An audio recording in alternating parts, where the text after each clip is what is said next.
Assalamualaikum warahmatullahi wabarakatuh. Halo sahabat UT dimanapun berada.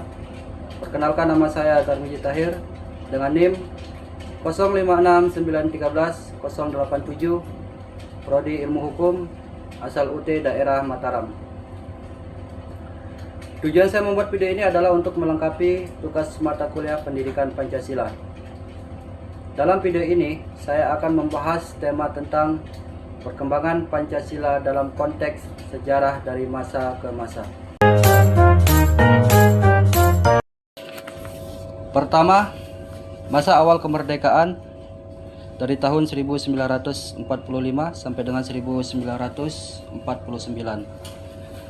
Pancasila resmi disahkan sebagai dasar negara pada tanggal 18 Agustus 1945 oleh PPKI.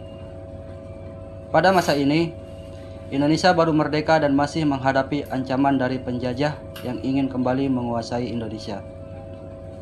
Oleh karena itu, Pancasila berperan penting sebagai pemersatu bangsa untuk menumbuhkan semangat persatuan, nasionalisme, dan cinta tanah air dalam mempertahankan kemerdekaan.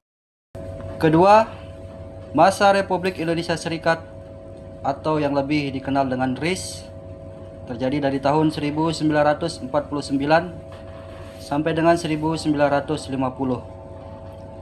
Setelah Konferensi Meja Bundar, Indonesia berubah menjadi Republik Indonesia Serikat dengan sistem federal. Pancasila tetap digunakan sebagai dasar negara, tetapi sistem federal membuat beberapa daerah memiliki kekuasaan sendiri sehingga persatuan bangsa kurang kuat. Karena rakyat lebih menginginkan negara kesatuan, Indonesia akhirnya kembali menjadi NKRI pada tahun 1950. Ketiga, masa demokrasi liberal terjadi dari tahun 1950 sampai dengan tahun 1959. Pada masa demokrasi liberal, Indonesia menggunakan sistem parlementer yang menyebabkan kabinet sering berganti akibat perbedaan pendapat antar partai politik. Kondisi politik menjadi tidak stabil dan pembangunan negara terhambat. Walaupun Pancasila tetap menjadi dasar negara, penerapannya belum berjalan secara maksimal karena pemerintah lebih sibuk menghadapi konflik politik dan perebutan kekuasaan. Keempat, masa demokrasi terpimpin terjadi dari tahun 1959 sampai dengan tahun 1965. Masa ini dimulai setelah Soekarno mengeluarkan dekret Presiden 5 Juli 1959. Presiden Soekarno menerapkan sistem demokrasi terpimpin, di mana kekuasaan lebih terpusat pada Presiden. Muncul konsep Nasakom yang menggabungkan nasionalisme, agama, dan komunisme. Namun, kondisi politik semakin tegang dan terjadi konflik ideologi yang akhirnya memuncak pada gerakan 30 September. Kelima, masa Orde Baru terjadi dari tahun 1966 sampai dengan tahun 1998. Pada masa pemerintahan Soeharto, Pancasila ditegaskan sebagai asas tunggal dalam kehidupan berbangsa dan bernegara. Pemerintah menjalankan program P4, yaitu pedoman penghayatan dan pengamalan Pancasila, untuk menanamkan nilai-nilai Pancasila kepada masyarakat dan pelajar.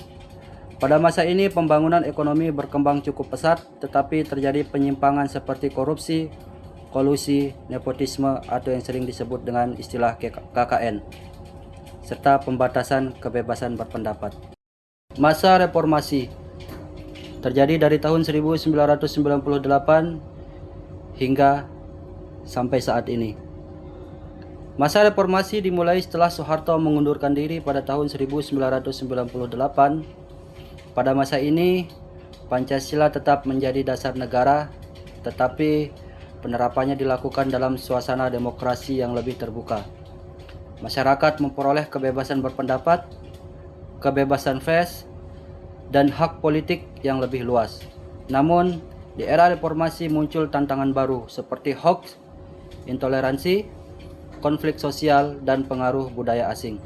Oleh karena itu, generasi muda perlu memahami dan mengamalkan nilai-nilai Pancasila agar persatuan bangsa tetap terjaga. Perkembangan Pancasila dari masa ke masa menunjukkan bahwa Pancasila selalu menjadi dasar dan pedoman bangsa Indonesia dalam menghadapi berbagai perubahan zaman. Walaupun setiap periode memiliki tantangan yang berbeda, Pancasila tetap menjadi alat pemersatu dan identitas bangsa Indonesia.